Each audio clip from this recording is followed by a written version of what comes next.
Hi guys, and welcome to week 5, where we're going to cover sprint and acceleration development for sports performance.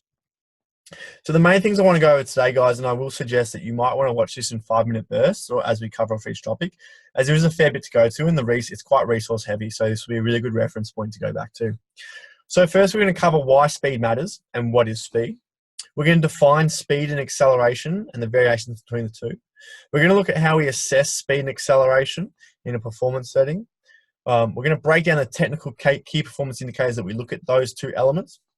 I'm going to run you through our kilogram analysis system, which is a really effective, quick and concise way to assess technique.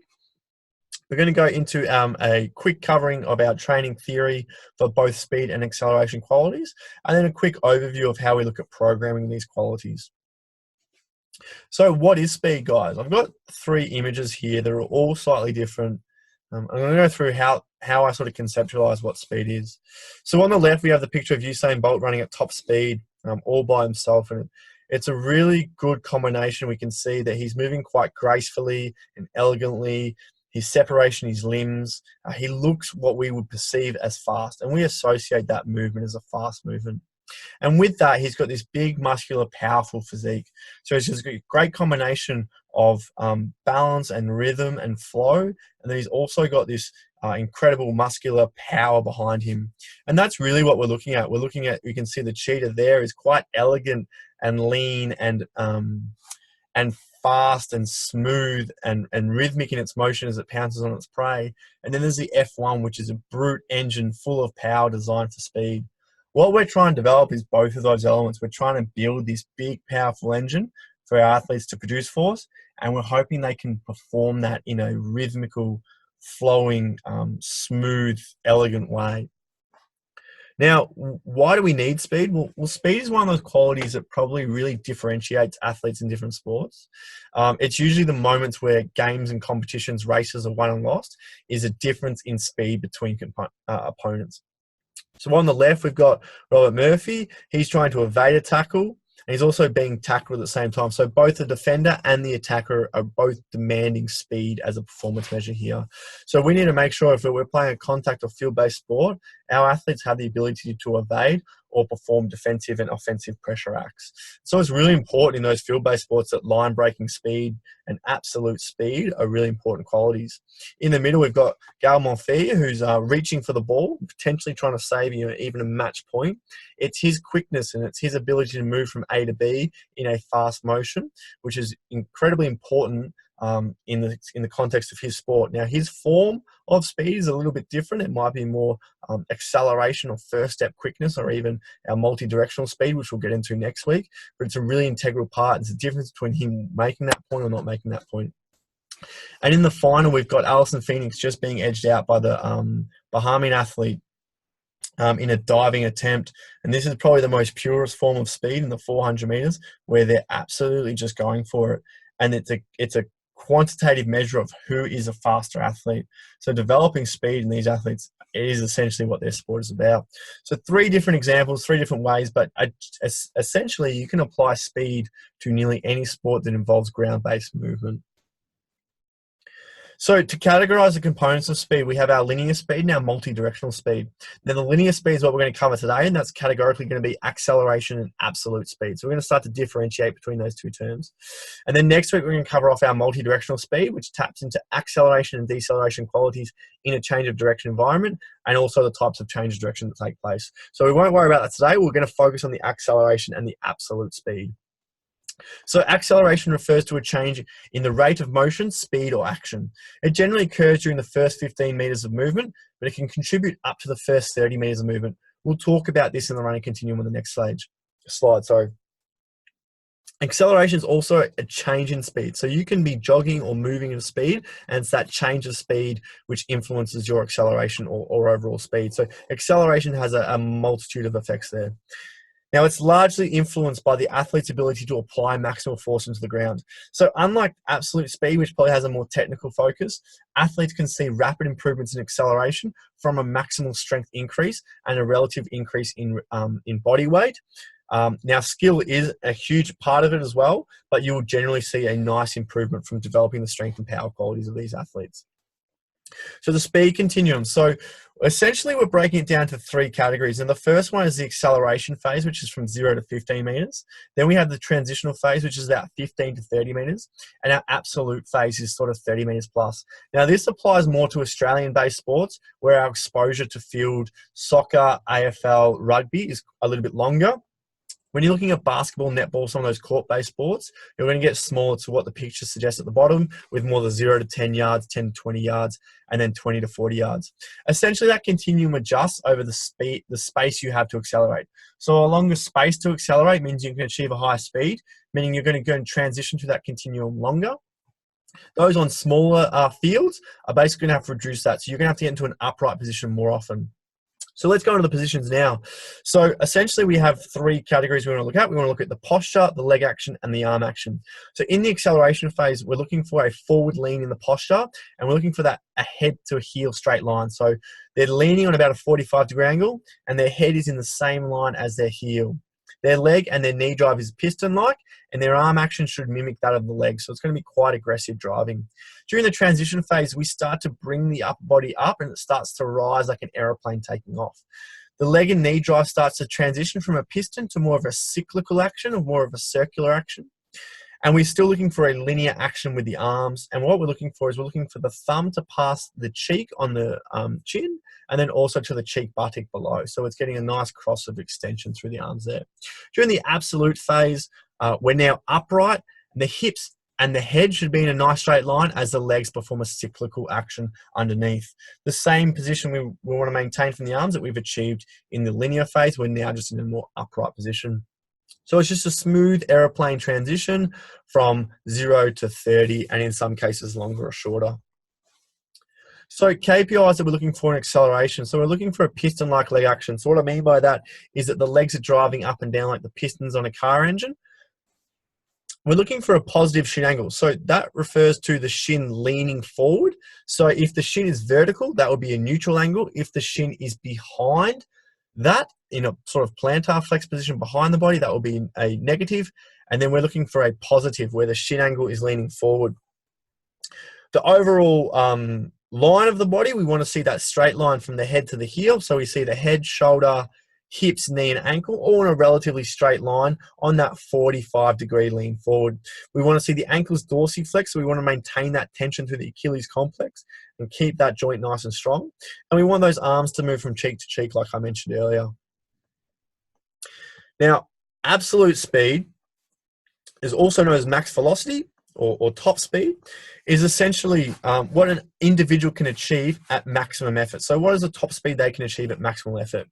Now, it has three primary goals, and that is to preserve stability within the body, to minimize braking forces, and to increase vertical propulsive forces. So what you want to think about at this stage is absolute speed is maintaining the speed that has been generated through the acceleration phase. So it's more about a continuation than a generation. The acceleration is the generation, and the continuation occurs in the top speed. There's a fantastic article that goes in depth about this, and it's one of Mike Young's papers, which I've referenced at the back. And I highly recommend you read that. It's a short article. It's really concise, really clear, and he puts in a really good way to understand. These are three key things that he focuses on. So with the preservation of stability, we're looking at having a strong posture through the torso, and we're looking for minimal force leakages. So what we want is we want joint integrity and joint centration to be really clear and really strong. And this is where having good mobility and good stability and good motor control comes in handy. The second one is we want to minimize braking forces. So we want the striking of the foot to occur under the center of mass, not in front. We want to maintain negative leg speed. So what this means is it means that the legs continue to cycle through and they don't cause a braking speed. If the foot strikes in front of the body, it's going to create a positive leg speed where I'm striking in front. My body has to brake and then pull across. The more efficient I can get at striking underneath the body, the more I'm going to reduce these braking forces. And the final one is we want to increase vertical propulsive forces. A greater vertical displacement will allow for more time and space for the foot to strike under the center of mass. So this works really effective. It increases our flight time, which is going to decrease our ground contact time, which is in turn going to minimize our braking forces. Now, with that all being said, we work more efficiently, so our preservation of stability is actually improved. So probably the main goal to focus on there is the vertical propulsive generation, It's important to understand that the other two qualities can still be influenced, but from a great bang for buck perspective, increasing vertical propulsiveness will have a really nice carryover to the other two qualities. The KPIs that we're looking for in absolute speed mechanics is we're looking for the head, neck, and spine to be neutrally aligned. We're looking for the foot to strike under the center of mass. We're looking for the legs to move in a cyclical-like action, so more circular as opposed to that piston I mentioned before. We still want to maintain dorsiflexion in the ankles for that ankle stiffness and Achilles complex tension. We want the foot strike on the front portion of the foot, so we don't want to be heel striking. Our limbs do not want to cross the midline of the body. So this is where it's really important to look at movement from in front, behind, and side on to get a good understanding for if we're having any inefficient movement patterns through here. We want the shoulders and hips to move in oscillation. So what I mean by that is we want the shoulder rotation and the shoulder movement, the girdle, to mimic that of the hip girdle. So we want to see a relationship between the shoulder and the hips, almost of a synchronization. This is where we start to see the rhythm and the flow. And what this helps is it helps to just transition energy through the upper and lower chains of the body as these joints produce power. Okay, so moving on from more the technical stuff, how do we look at that and how do we analyze that is our kinegram analysis. So the kinegram analysis is sort of a general way that sort of we view biomechanical analysis in most sporting environments. The method we use is directly from Alta Sports Institute in Arizona. And they've created a really effective model for looking at top speed mechanics. So essentially what they do is they take a 5-frame picture analysis. Now, we use it to measure top speed running mechanics, and there's a trickle-down effect we use that for, which I'll talk about later. The assessment allows us to assess both left and right sides of the body, so we're able to measure both from the same footage. It's then used to track individual movement variability and performance. And the reason why it's such a good choice is because it provides really quick, effective, and repeatable visual evidence of individuals' movement capacities. So we can collect data, we can collect different information coming in, but to have a visual representation in front of us of still images, it's a really good assessment of where someone's at. We can then use that to track over time. If there's injuries occur, we can look at pre and post to see if there's any variation, potentially warning signs in the future. We can also compare it to sort of our gold standard models to make sure our athletes are progressing in what we know to be understood as an effective biomechanical movement pattern. So specifically, there are 5 phases. We have the toe-off phase, which is the phase in which the toe, the last clip before the toe leaves the ground. There's the maximal vertical projection phase, which is where both feet are at the highest point away from the ground. We have the strike phase, where the front limb is preparing for contact, and we measure this by the back legs femur being vertically in line with the ground. Touchdown is the first clip in which the foot contacts the ground, and then full support is when the foot is completely on the ground. And so this is a pretty good example. We can see some really good extension in the first phase and the toe off. Maximal vertical projection, that knee in front is really quite high and the ankles are in line. The strike phase, the rear leg is clearly in a vertical position. The touchdown, we can clearly see the foot is touching the ground, slightly in front, but during full support is directly under the midline of the body. So this is a really good sort of, I guess, gold standard base that we can use as we use this to collect our video information. So that's the kinegram analysis. Looking at our training theory, there's elements of different stuff I've talked about in the past and more stuff I'll talk about in the future that relates to speed. But there are 3 key things we want to look at. So developing absolute speed creates a trickle-down effect. What I mean by that, if we're able to increase someone's absolute speed, their speed endurance and their acceleration will also increase. Because to produce absolute speed, you have to get more efficient, at accelerating, and you have to get more efficient at your energy system robustness to be able to repeat those efforts or perform an intensity or training enough to get to those efforts. So by incorporating absolute speed, you're going to get a complementary training effect on other training elements. And another way to think about this, and this is a really cool thing I like to think about, is that if you take someone's absolute speed in meters per second and you're able to increase that, say you might take them from 9 meters per second to 12 meters per second, and then you take their aerobic speed from 4.5 meters per second to 5 meters per second, their repeat sprint speed ability or their repeat sprint ability will improve between that because you've improved the quality of their top speed and the quality of their aerobic speed. So by training the quality specific, we can get a transitional training effect on other training elements. And that brings me to my next point, where acceleration, absolute speed, and speed endurance are all complementary of each other. To improve one quality, there has to be a contribution to the other qualities. And so if we periodize it correctly, or if we progress correctly, we can get a nice carryover effect. There will be a diminishing return on, say, something like speed endurance to develop absolute speed, but during initial phases and during transitional phases, it'll still have a complementary effect to those training qualities. The other cool thing is all variables can be trained simultaneously. Any variable will offer improvement. So if someone has a strength deficit, increasing that strength deficit will have a trickle effect to sprinting. Increasing technical flaws will have a positive effect. Increasing mobility or stability or anything like that will have a positive effect. So identifying where someone is weak and addressing that will have an improved performance on speed. Now, there are 4 key training factors that we look at, and that is strength and power development. So what are they doing resistance training wise? What is their previous training age and experience? Their body type, which is probably more specifically the most genetically influenced in regards to sprinting. Not necessarily what the capacity of someone is, but how do we train them? And mobility and stability restrictions. So let's jump into that now. So strength and power development, the first thing we want to do is we want to achieve a better relative strength to their body weight. So this could be a reduction in body composition. This could be an increase in relative strength strength levels. If we improve these qualities, their strength output relative to their body weight will improve. Acceleration qualities will improve. We start to get that trickle into top speed. We need to work out where they are from an extensive to an intensive development pathway. If they haven't been fully trained extensively, so think of extensively as your training tank. If the training tank is small, then increasing that training tank will have an effect. If the training tank is good, but the oil or the petrol inside it is inefficient, then we need to increase the quality of that. Therefore, the intensity will start to increase. So understanding where someone is on that continuum is really important to understand what sort of training we need to do. If someone's done a high amount of strength training, but very little speed training, their strength training will be intensive, their speed training will be extensive. It is specific to the quality we're developing.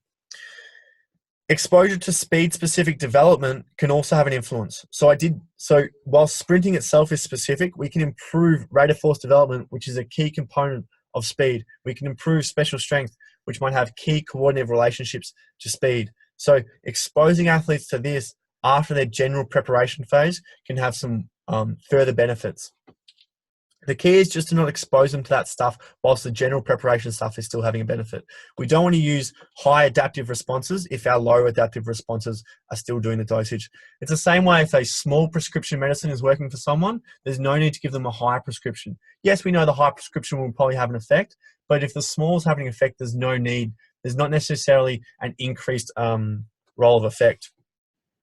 Understanding if an exercise is general or specific, and then how we train that. So if it's a general exercise, we want to stick to our general progressive loading systems. If it's a specific exercise, we're probably going to load it more to get the specific movement competency that we're looking for. And then we have an overall relationship between incorporating common motor patterning development. So thinking of things like triple extension efficiency, coordination patterns, and how we stack joints or how we kinetically link. So kinetic linking refers to the synchronization of joint orders we want to use. So jumping patterns are quite similar to running patterns or quite similar to squatting patterns. So combining those exercises or lunging exercises allow us to have an increase in motor pattern development in terms of what literature or language will let the athlete speak from a physical literacy perspective. Training age and development. So really simply, we want to assess how long have they been completing the specific practice of the skill and how many years, how often they've been doing it. If you've got someone that's done little athletics for 8 years, that's going to have a big impact on how they move from a technical perspective. If you've got someone who's come from a weightlifting background, then you're not going to have to waste so much time on that general preparation phase, and that extensive exposure to running drills is going to have a really good effect. What other types of training have they done? So strength training, Olympic lifting, athletics, gymnastics, anything like that might have a crossover effect. Then we have to work out, well, where are we trying to take them? Okay, well, this is where they're already at. What do I need to do to get them to the next level? Their strength level is good. Let's focus more on the technical element. What is their goal? Is their goal to hit a certain speed? Are they not getting selected for a squad for a certain reason? Working out all these things will help us give an idea of how we start to develop the training program as well.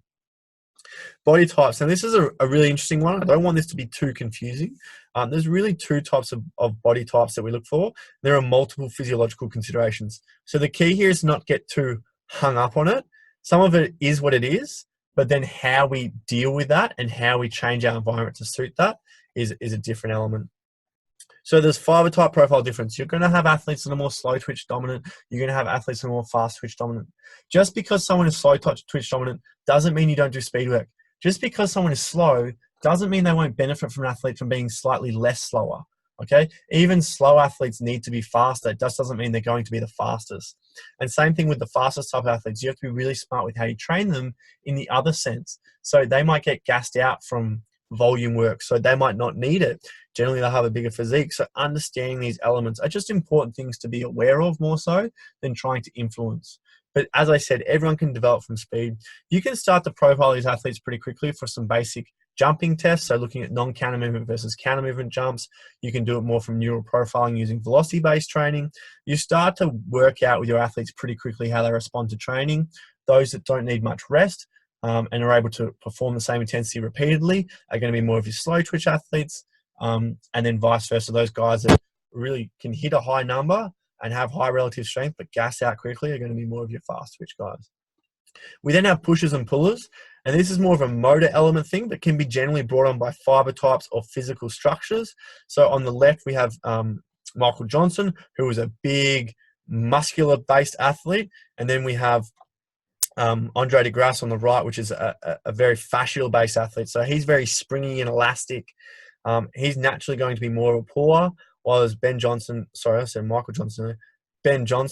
to be more of a pusher, potentially. This is more of a stereotyping, but it's important to profile athletes in this sort of way.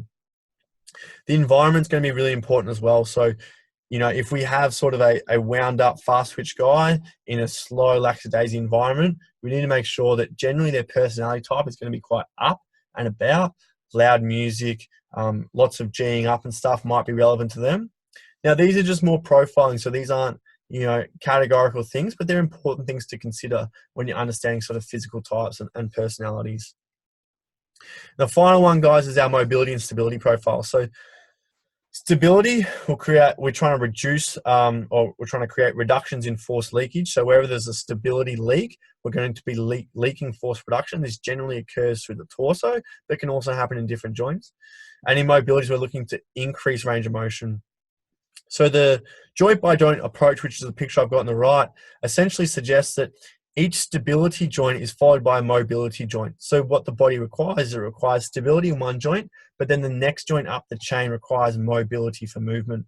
And this is sort of a concept that basically allows for ultimate athletic potential, where one joint acts as a stabilizer and one joint acts as a mobilizer.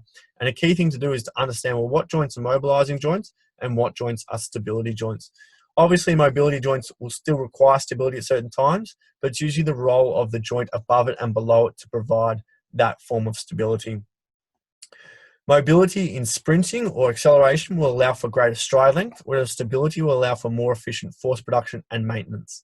So if we have those force leakages, that force production that we've created will essentially be lost at different chains of the body. And as I mentioned, we want to refer to that mobility stability model to understand what joints are we trying to create stability in, what joints are we trying to create mobility in. The last thing I want to go over, guys, is the training element. So for acceleration, there's key considerations we want to look for. We want to look for horizontal-based movements. So horizontal force production is going to be more advantageous, as this is going to link to more of the force production pattern that we need to produce acceleration qualities in. It's going to be concentric in nature and generally first step work. It's going to have a maximal strength focus, what I was mentioning earlier about relative strength having a really big importance. Short in duration and long in rest. And this is really typical for anything explosive, fast, sprinting, etc. And we want to replicate as often as possible piston unilateral patterns. We can assess acceleration through 10 and 20 meter starting sprints, 1 and 3 RM strength tests, and also limitations and mobility and stability errors in the FMS. There are a couple of particular tests in the FMS that we can also measure our acceleration deceleration with.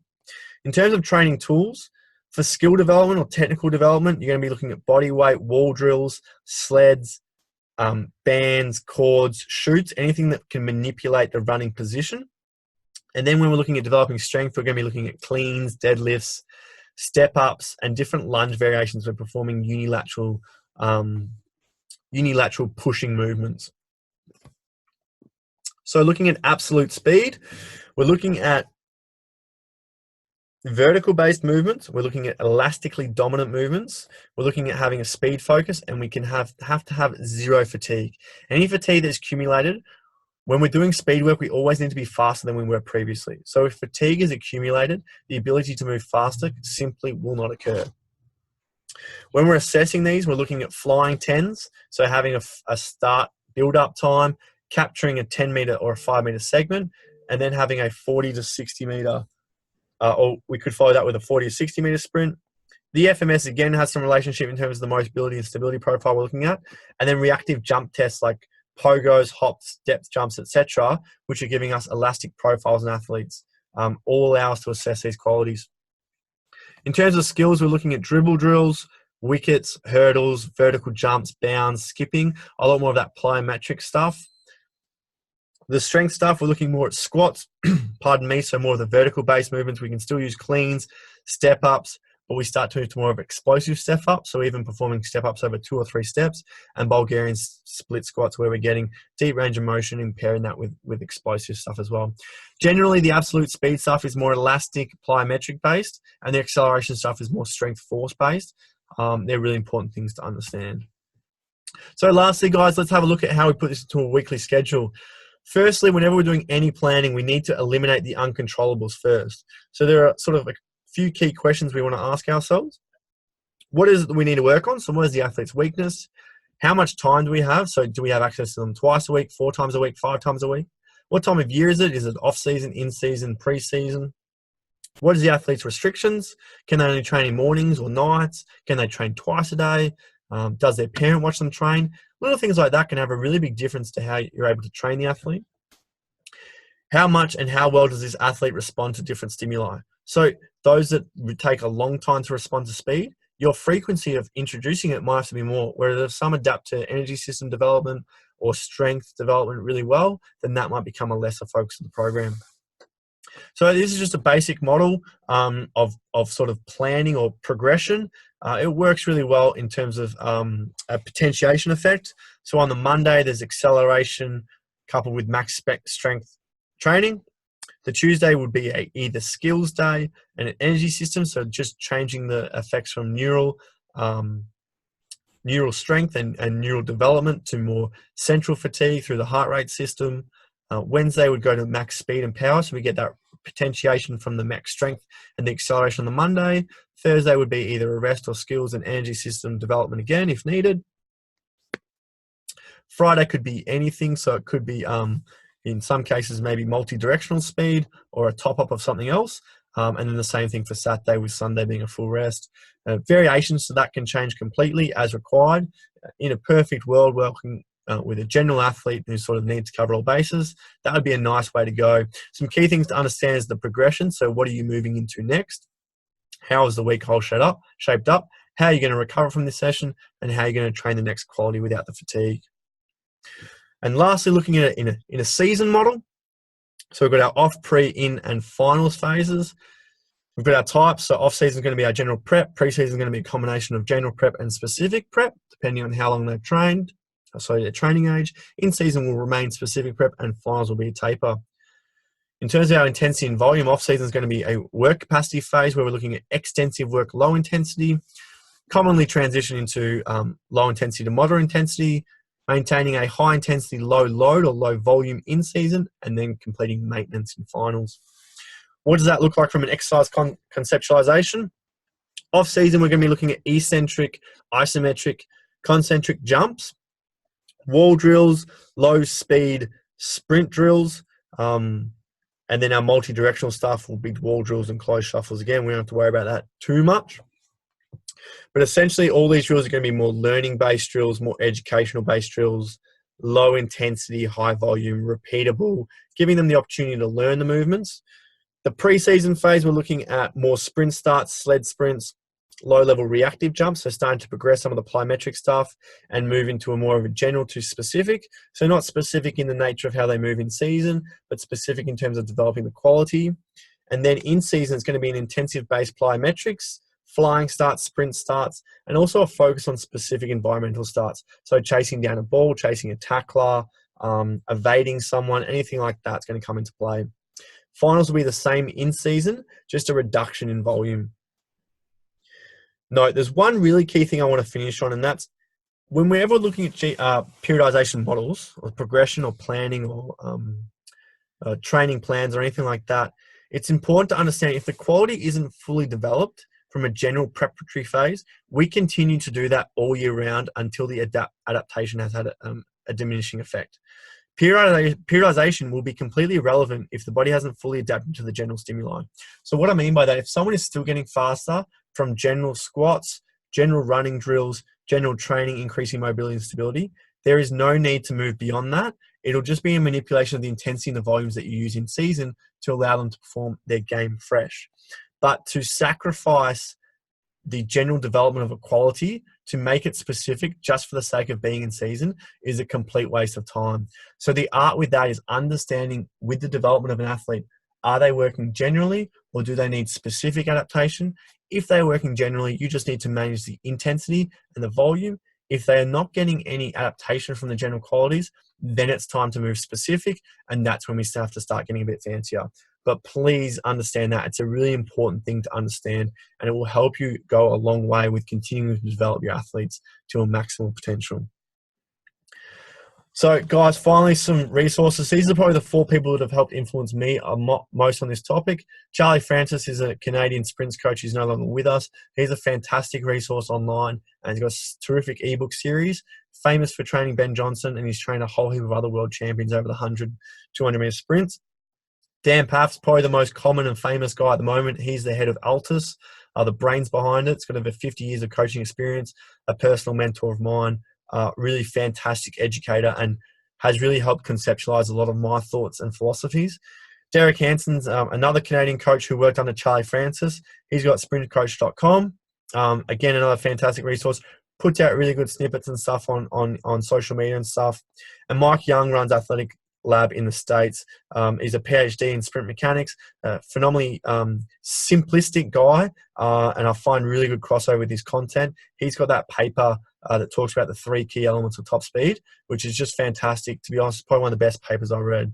So highly recommend that one too, guys. There it is there. You can see the reference. It's a maximum velocity for sprint mechanics. There's a few other in there as well if you're interested. Guys, this is one of my favorite topics, so I really do encourage any questions or interest you have on that. I'm going to put some more resources up for the kilogram as well. Apart from that, I look forward to going through this with you next week.